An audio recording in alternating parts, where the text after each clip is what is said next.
नमस्कार, जनप्रभा सुपरफास्ट में आपका स्वागत है। मैं हूं हेमेंद्र सिंह। नजर डालते हैं आज की सुर्खियों पर।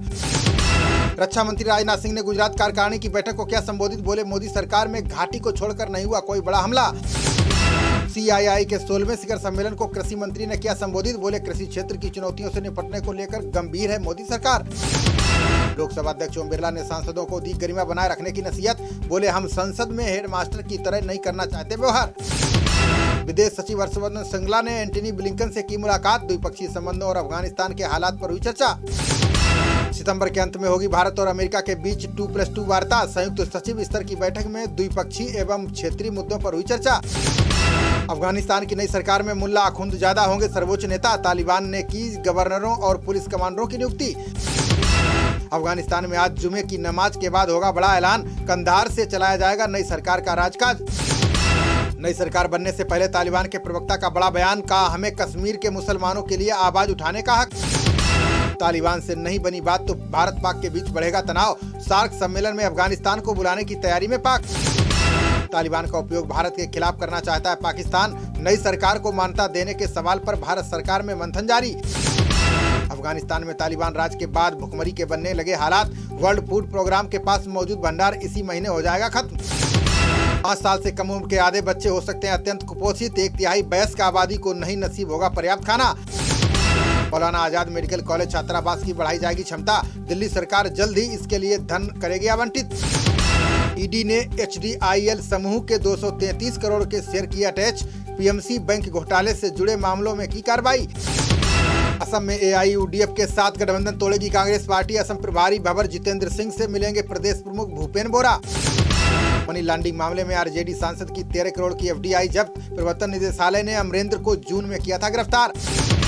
राहुल गांधी ने संजय गांधी की विमान दुर्घटना पर किया बड़ा खुलासा, कहा मेरे पिता राजीव गांधी की बात मान लेते तो शायद ना होता हादसा।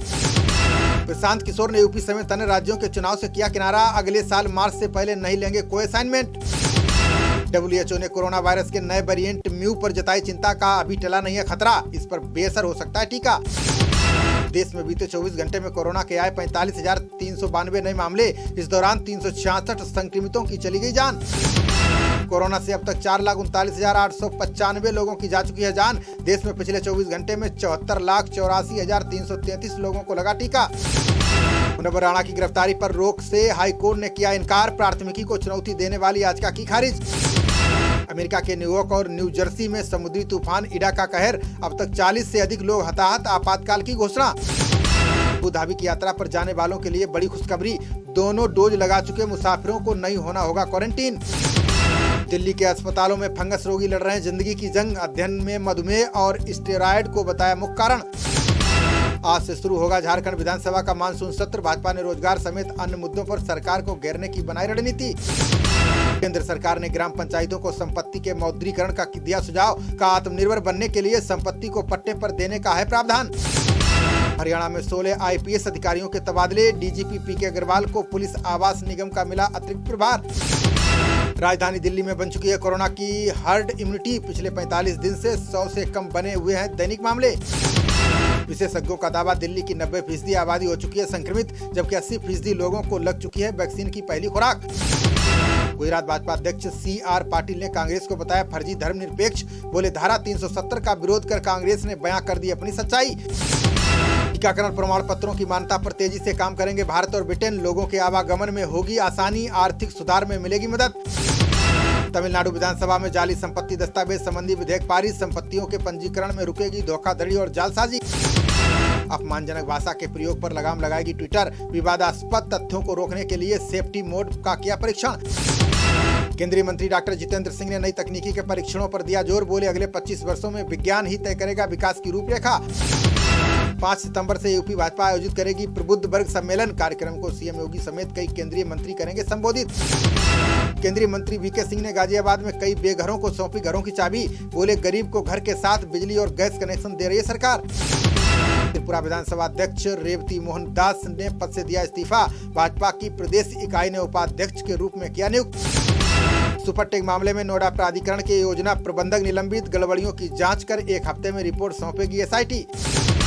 हरियाणा सरकार ने तैयार की गांव के कच्चे रास्तों और टूटी सड़कों की सूची, दुष्यंत चौटाला बोले जल्दी शुरू कराया जाएगा इनका निर्माण। जेपी विश्वविद्यालय ने जेपी और लोहिया दर्शन को पाठ्यक्रम से हटाया। बिहार के शिक्षा मंत्री विजय चौधरी ने कुल सचिव से मांगा स्पष्टीकरण। कतर के शीर्ष राजनयिक ने काबुल हवाई अड्डे के जल्द खुलने से किया इनकार। अफगानिस्तान से बाहर निकलने वालों को लग सकता है बड़ा झटका। दिग्विजय सिंह ने बिहार सीएम नीतीश कुमार पर साधा निशाना। बोले पीएम मोदी और भाजपा के हाथों की कठपुतली बन चुके हैं मुख्यमंत्री।